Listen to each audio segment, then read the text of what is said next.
নমস্কার, আমি আদরি চলে এলাম আরেকটি ভিডিও নিয়ে। আজকের ভিডিওটি হলো তড়কা, মানে নর্মালি বাড়িতে যেরকম বানিয়ে খাই তড়কা, আলু তড়কা। জল খাবারের জন্য ভালো। সকালে যদি জল খাবারে তোমরা না পাও কোনো কিছু, তখন এই রেসিপিটা করে একটু ডাল, আলু, পেঁয়াজ দিয়ে রেসিপিটা করে তোমরা বাড়িতে মুড়ি দিয়ে, রুটি দিয়ে সকালে জলখাবার খেতে পারো। তো চলো আজকে ভিডিওটা এখান থেকে শুরু করি। তো আমি প্রথমেই ছোটো ছোটো করে কুচি কুচি করে আলু কেটে নিয়েছিলাম, সাথে পেঁয়াজ লঙ্কাও কেটে নিয়েছিলাম, এবং বাড়িতে ছিল মুসুর ডাল। মুসুর ডালটা ভালো করে ধুয়ে ওর মধ্যে দিয়ে লবণ, হলুদ, সরষের তেল দিয়ে ভালো করে মাখিয়ে আমি এখানে বসিয়ে দিয়েছি সিদ্ধ হতে। তো এখানে আমার সিদ্ধ প্রায় হচ্ছে, আমি বসিয়ে দিয়ে এবং ঢাকাও দিয়ে দিয়েছিলাম। তো এখানে আমার সিদ্ধ হয়ে গেছে। এবার আমি এইটা নামিয়ে নিব।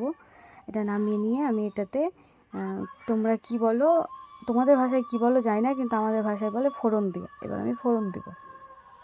এবার আমি ফোড়নের জন্য দিব, এখানে তেল গরম করে নিয়েছি।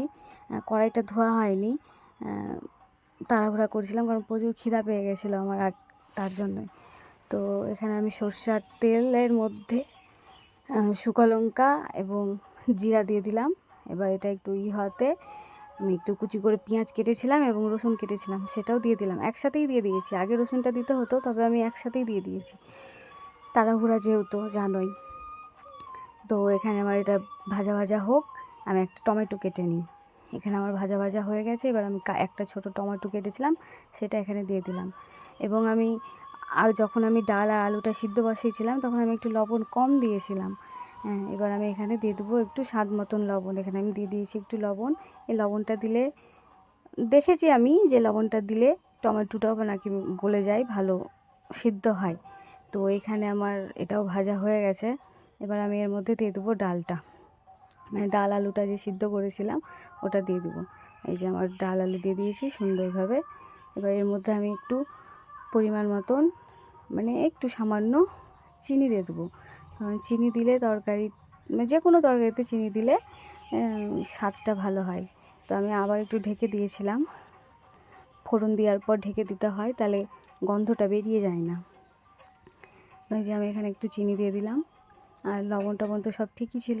চিনিটা দিলে ব্যালেন্স হয়, স্বাদ ব্যালেন্স হয়, মানে যে কোনো তরকারিতে চিনি দিলে ভালো হয়। তারপরে এইখানে আমি একটু ভাজা মশলা করে রেখেছিলাম, সেই ভাজা মশলাটাও দিয়ে দিলাম নামাবার কিছুক্ষণ আগে। এবার আমি এটা আরেকটু ফুটাবো, ঢেকেই ফুটাবো।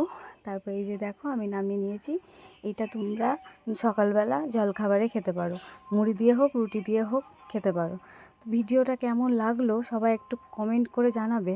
আর আমি এখন খেয়ে নিব, যেহেতু আমার খিদা পেয়ে গেছে। ধন্যবাদ।